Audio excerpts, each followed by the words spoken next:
On Wednesday afternoon, just as the Taipo district of Hong Kong had settled into its usual midweek quiet, the calm was suddenly shattered.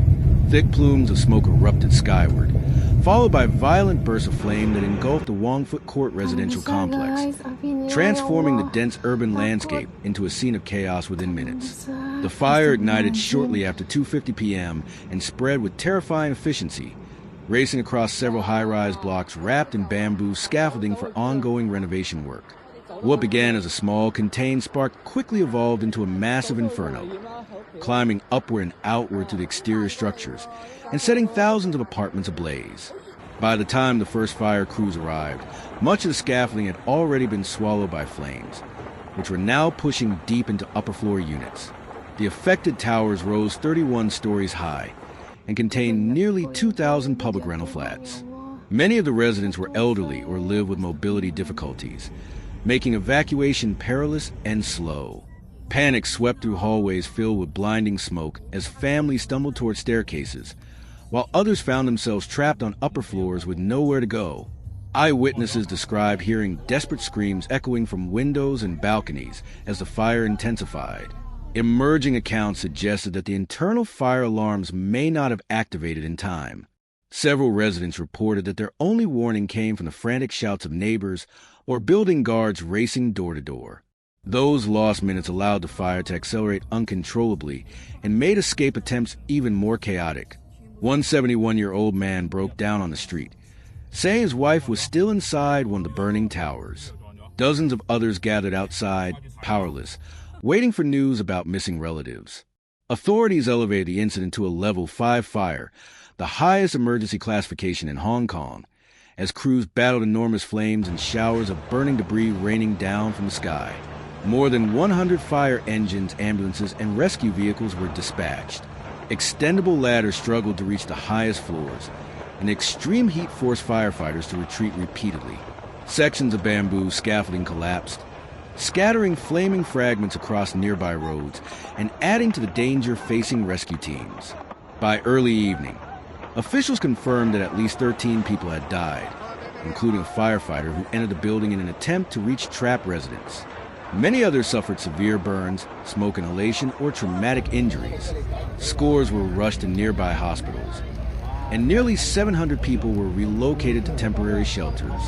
Surrounding streets were packed with crowds, some clutching small bags of personal items, others wrapped in blankets, and many carrying nothing at all.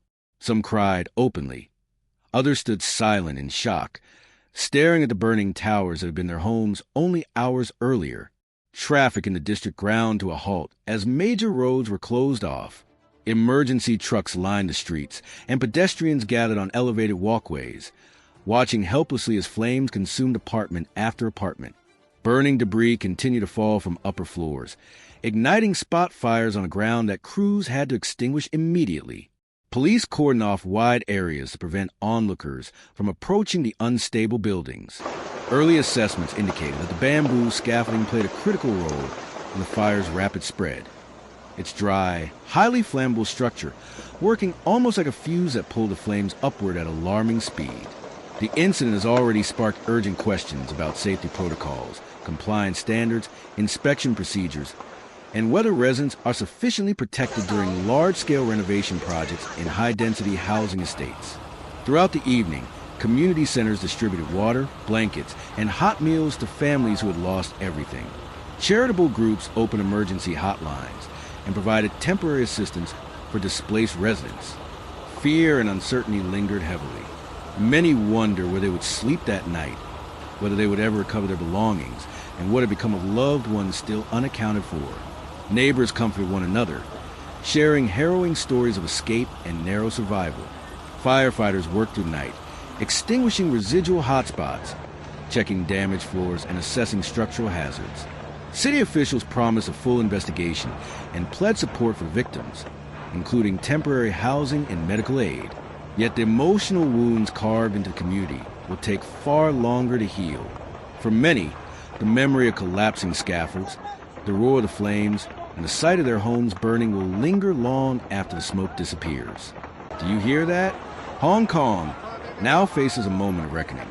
A city defined by its towering skylines and densely packed housing must confront critical questions about building safety, emergency preparedness, and renovation practices.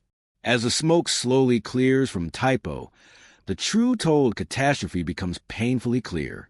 Lives have been lost, families displaced, entire towers rendered uninhabitable, and a community begins a long journey toward recovery, hoping that such devastation never returns. Heat, so much heat. Look, fireballs. An old woman standing tall amid the chaos.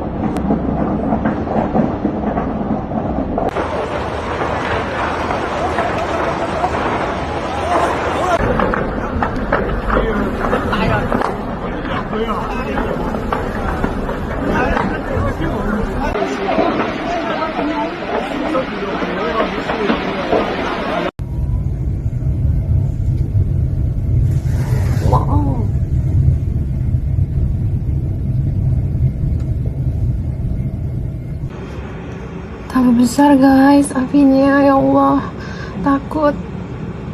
Tambah besar, astagfirullahaladzim.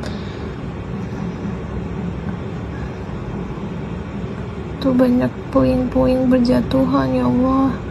Satu flat, astagfirullahaladzim.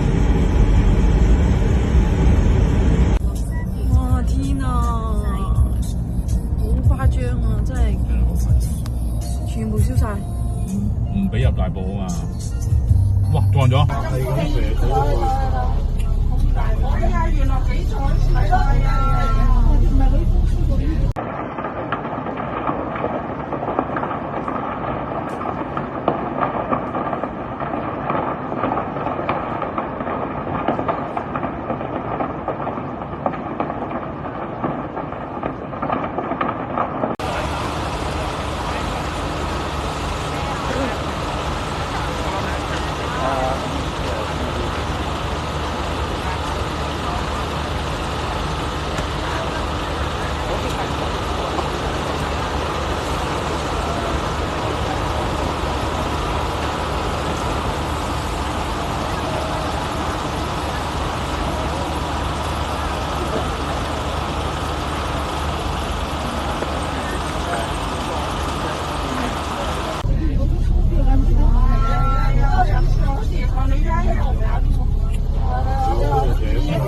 noch hopp.